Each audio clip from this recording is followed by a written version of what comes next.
Subscribe করুন Gopal Bhar 10কে click করুন bell icon.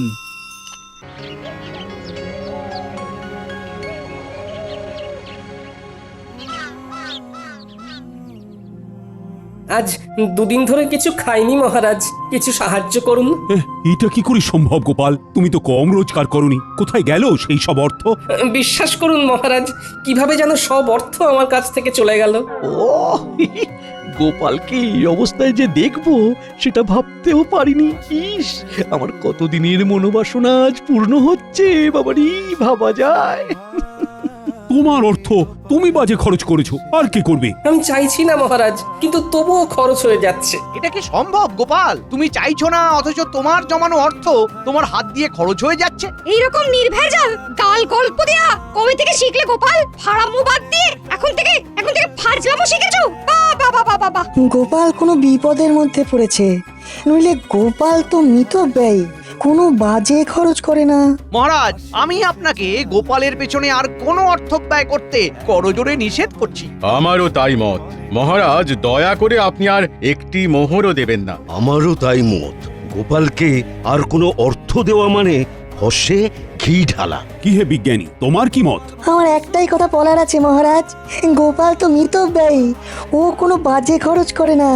তাহলে আজ গোপালের এই অবস্থা কেন? গোপালের জীবনে কি এমন ঘটনা ঘটলো যাতে গোপাল এই অবস্থায় নেমে এলো? মতিভ্রম বলে একটা কথা আছে, জানো তো বিজ্ঞানী? দূর করে দিন মহারাজ, দূর করে দিন। যাও গোপাল যাও, তুমি বরং বাড়ি যাও, আবার তোমার পুরনো ব্যবসা নিয়ে হাটে মাঠে বসো।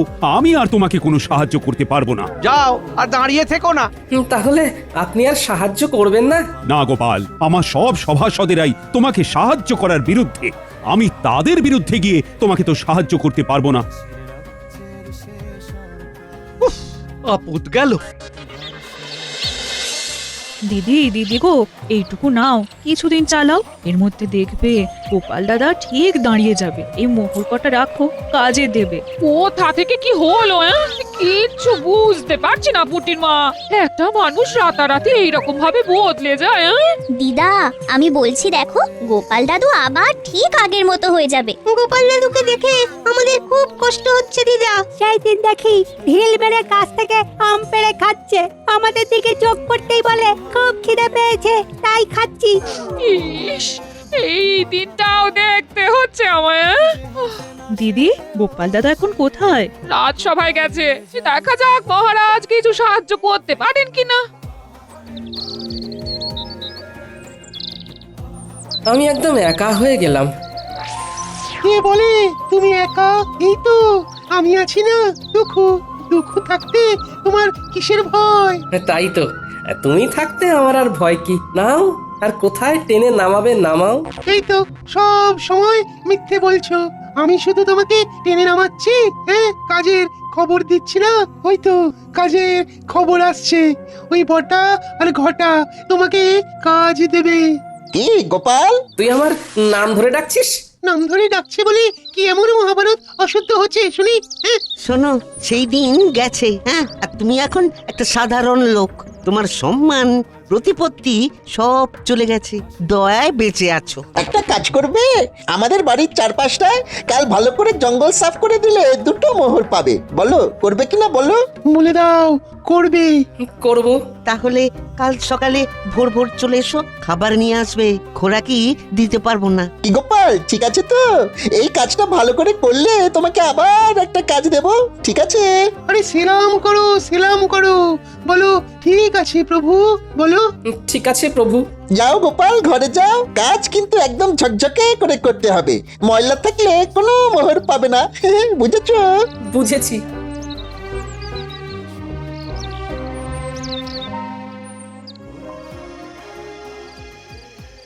মহারাজ, এ কি শুনছি? কি শুনলে তুমি যে এত উত্তেজিত হয়ে আমার কাছে এলে? দাসের মুখে শুনলাম গোপাল নাকি আপনার কাছে এসেছিল সাহায্যের জন্য। হ্যাঁ এসেছিল, আমি সাহায্য করিনি, কারণ আমার সভাসদেরা সবাই গোপালকে সাহায্য দেবার বিপক্ষে ছিল। গোপালের এই ভাগ্য বিপর্যয়ে আপনি ওর পাশে দাঁড়ালেন না মহারাজ, অথচ আপনার যখন বিপদ ঘটেছে তখন গোপাল সবটুকু দিয়ে আপনাকে সাহায্য করেছে। ও তার জন্য বেতন পেয়েছে, আর বেতনের বিনিময়ে ও কাজ করেছে। বাহ, খুব ভালো বলেছেন মহারাজ, খুব ভালো। আমি ঈশ্বরের কাছে প্রার্থনা করব যে আর কোনোভাবেই যেন গোপালের সাহায্য আপনার না লাগে। এতদিনে একটা ঠিকঠাক কাজ হয়েছে। ওহ, তোমার তুলনা নেই রাজ্যতীশী, তোমার তুলনা নেই। জ্যোতিষ মতে গোপালের এখন সাড়ে সাথী চলছে, মানে কায়দা করে ওর জীবনে দুঃখটাকে এনে দিতে হবে। এ এখন লম্বা চলবে, লম্বা চলবে। কৃষ্ণনগরে গোপালের সম্মান নষ্ট হবে। কতজন কত চেষ্টা করেছে, কিন্তু তুমি যা করেছো তা আমি কোনোদিনও ভুলবো না। এবার আপনি আমাকে দেখবেন, আমি আপনাকে দেখেছি। গোপালকে চিরকালের মতো সরিয়ে দিয়েছি। এবার মহারাজ একা হয়ে গেছে, তখন গোপাল ছিল, এখন গোপাল নেই। এখন দুহাতে লুটে পুটে খাবো, কেউ বলার নেই। চলো বাজারে যাই, মোহর দ্বিগুণ করে আসি। বাজারে এত রাতে? আরে রাতের বাজারই তো আসল বাজার। চলো একটা মোহর নিয়ে চলো। বাজারে আবার এসব হয় নাকি? আরে বাজারে একটা জায়গা আছে, সেখানে একটা কল আছে। একটা মোহর দিলে তোমার ভাগ্যে যদি থাকে তাহলে ওই একটা মোহর থেকে 500 মোহর হাতে চলে আসবে। এই একটা কল, নাম হলো গেড়া কল। সত্যি বলছো? আমি তোমাকে কেন মিথ্যে বলবো বলো? হ্যাঁ, কিন্তু আমার কাছে তো কিছু নেই গো দুঃখু। চলো চলো হেসেলে চলো, তোমার গিন্নি কয়েকটা মোহর পেয়েছে, ওই পুটির মা দিয়ে গেছে। তোমার গিন্নি এখন নেই, এই সুযোগ। চলো মোহরগুলো নিয়ে নাও, তোমাকে ধনী মানুষ হতে হবে। বলছো? তাহলে চলো। কোথায় রেখেছে? কুলুঙ্গিতে একটা ঘটির মধ্যে রাখা আছে।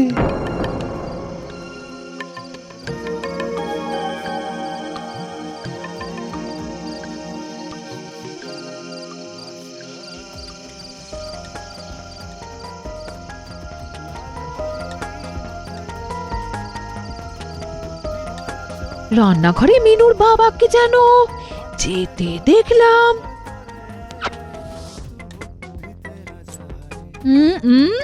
দেখি তো এখন রান্নাঘরে গিয়ে কি করছে, দেখি দেখি। বলে হচ্ছেটা কি? আমার ঘরে শীত কাটছো? আমি যেটা বলছি সেইটা বলো। তুমি না আমার অর্ধাঙ্গিনী, তুমি তো আমার অর্ধেকটা। তুমি না আমার অর্ধাঙ্গিনী, তুমি তো অর্ধেকটা গো। এই থামো থামো, আমি কোথায় খাবার জোগাড় করতে হিমশিম খাচ্ছি আর তুমি আমার সঞ্চয় শীত কাটছো? শোনো, আমি হলাম গিয়ে তোমার গিন্নি, আমাকে ভুজুম ভাজুম দেওয়া অত সহজ নয়। দেখি দেখি অচর দেখি। গিন্নি এইভাবে কেউ পরনের কাপড় নিয়ে টানাটানি করে? আমি তো বিকচ্ছ হয়ে যাব, আমার কাছা খুলে যাবে গিন্নি। আমার চোখকে ফাঁকি দেওয়া? ওরে বাবা, কি দজ্জাল গিন্নি গো তোমার! এক থেকে ঠিক বার করে নিল। দুঃখু, আমি কি বলেছিলাম? এখান থেকে চলো এখন। হ্যাঁ হ্যাঁ হ্যাঁ, চলো চলো, আমার এই সব একদম ভালো লাগে না। চলো চলো বাইরে চলো। বলি কোথায় যাওয়া হচ্ছে শুনি? বলো যেদিকে দু চোখ যায়। যেদিকে দু চোখ যায়? চলো, ছোট ছোট ছোট ছোট। এই শোনো শোনো বলছি।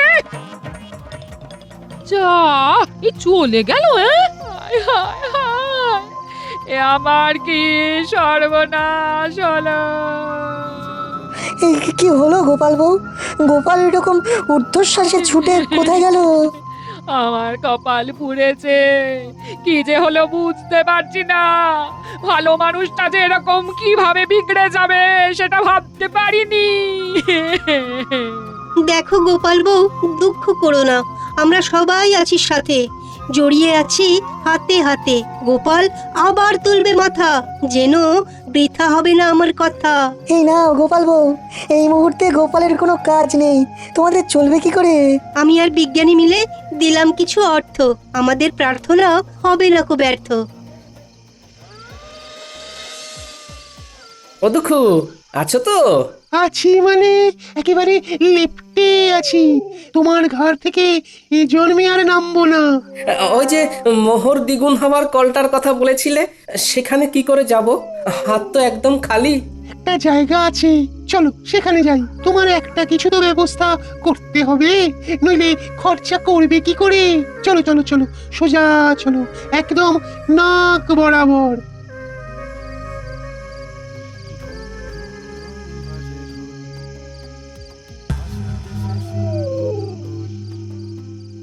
কি হলো? তখন থেকে দেখছি নিজে নিজে ফিক করে হাসছো। কি হয়েছে?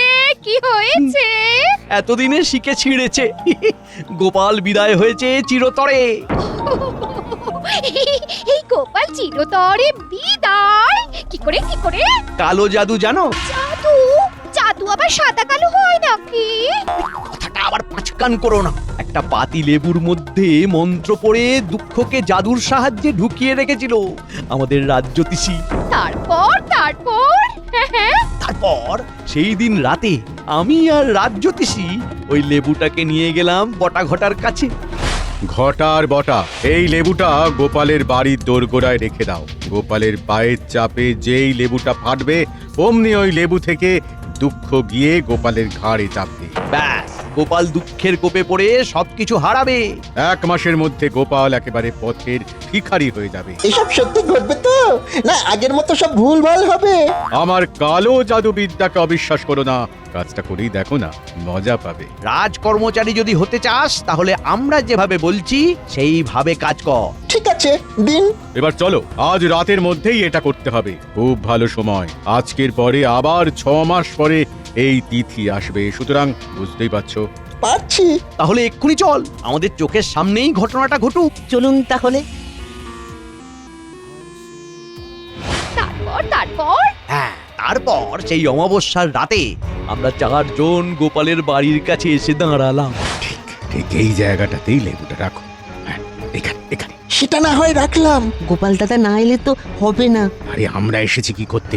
ওকে দেখে বাইরে বার করব, তোমরা দেখে যাও খালি খেলাটা। তোরা তোদের কাজটা কর, নে নে রেখে আয়। রেখে এসে লুকিয়ে পড়ো। মন্ত্রীমশাই আপনিও লুকিয়ে পড়ুন। আর হ্যাঁ বটা, লম্ফটা আমার হাতে দিয়ে যাও। এইখানে লেবুটা রাখলাম। গোপাল, ও গোপাল, একটু বাইরে এসো না।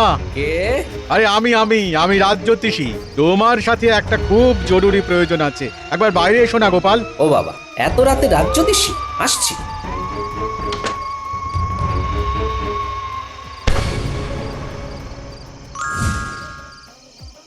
ব্যাস, সেই দিন থেকে 1 সপ্তাহের মধ্যে গোপাল পুরো শেষ।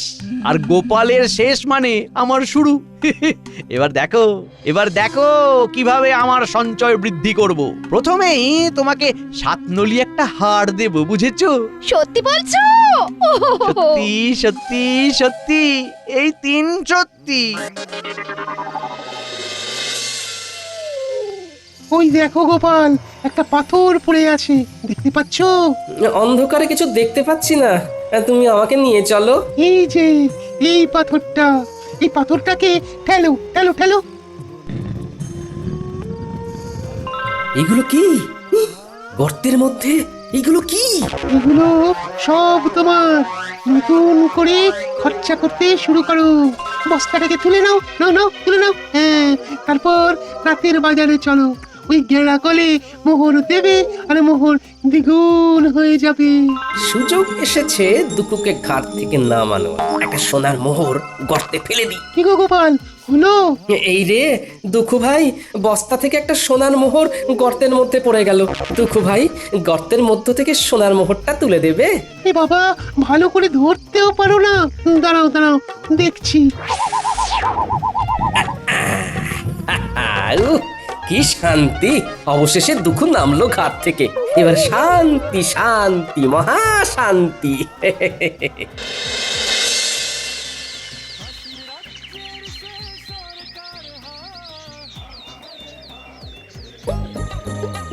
এই ঘটা, ওই দেখ গোপাল দাদা নাতি নাতনিদের নিয়ে বাজার করতে এসেছে। ওর তো আমাদের বাড়ির জঞ্জাল পরিষ্কার করার কথা ছিল। তাই তো, চল দেখি। কিরে পুটি, নাপলা, গুলটে, আমার বানর সেনা, বল এই ইলিশ মাছটা নিয়ে নি। হ্যাঁ হ্যাঁ, নিয়ে নাও গোপাল দাদু। আজ শুধু ইলিশ দিয়েই ভাত খাবো। ইলিশের নানা পদ, ভাপা ইলিশ, সর্ষে ইলিশ, ইলিশের পাতুরি। কি গোপাল, তোমাকে না বলেছিলাম আজ আমাদের বাড়ির চারধারের জঙ্গলগুলো সাফ করে দিতে? শোনো বটা ঘটা, আমার ঘরের নালাটা জঞ্জালে জমে গিয়েছে, একটু ঝাঁটা কোদাল দিয়ে পরিষ্কার করে দিও, কেমন? তোমাদের 3টে করে সোনার মোহর দেব, তাড়াতাড়ি এসো কিন্তু, নইলে অন্য কাউকে দিয়ে করিয়ে নেব।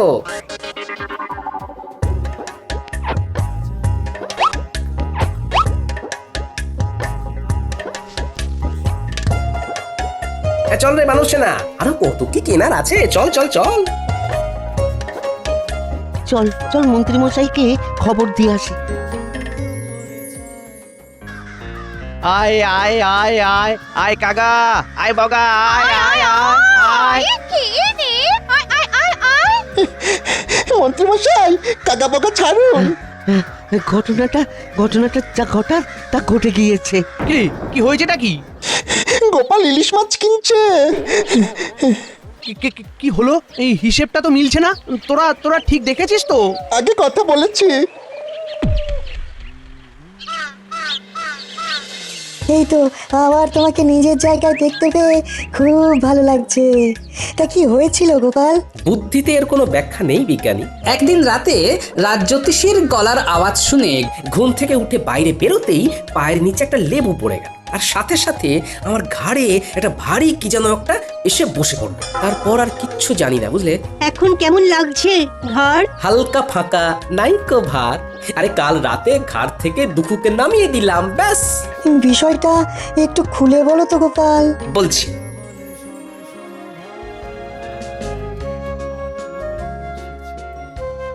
শুনেছেন মহারাজ, গোপাল আবার নিজের জায়গায় ফিরেছে। আমি গোপালের বাড়ি যাচ্ছি, আপনিও আসুন। দাঁড়াও দাঁড়াও দাঁড়াও, সকাল থেকে আমিও শুনছি, ব্যাপারটা কি জানতে হবে। চলো চলো, তোমার সাথে আমিও যাব। গোপালের কেনই বা ভাগ্য বিপর্যয় হলো, আর কি করেই বা সেখান থেকে সে বেরিয়ে এলো, এটা জানাটা খুব দরকার। চলুন।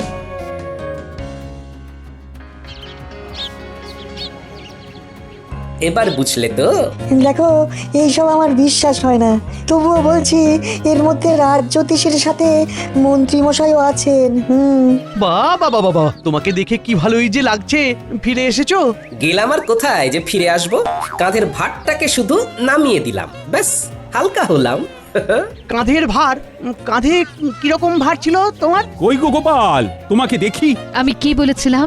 গোপাল ঠিক নিজের জায়গা ফিরে পাবে। কি ব্যাপার হয়েছিল গোপাল, আমাকে বলো। কি আর বলবো মহারাজ, আমার ঘাড়ে বসেছিল দুঃখ।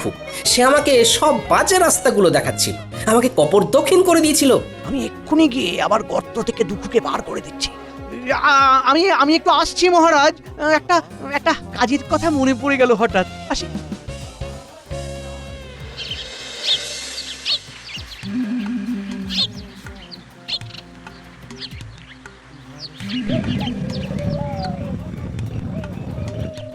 তুমি কে গো? আমি এই রাজ্যের মন্ত্রী দুঃখু, আমার ভাই। যাও যাও, আবার গিয়ে গোপালের ঘাড়ে চাপো, ওকে আবার সর্বশ্রান্ত করে দাও। তুমি ওকে এত উপকার করলে, ও তোমার ক্ষতি করলো দুঃখু। না, গোপালের কাছে আর যাব না, ও বড় ভয়ঙ্কর। তার চেয়ে তুমি বরং খুব ভালো।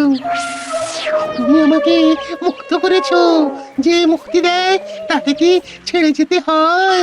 হ্যাঁ, আজ থেকে আমি তোমার কাছে থাকবো।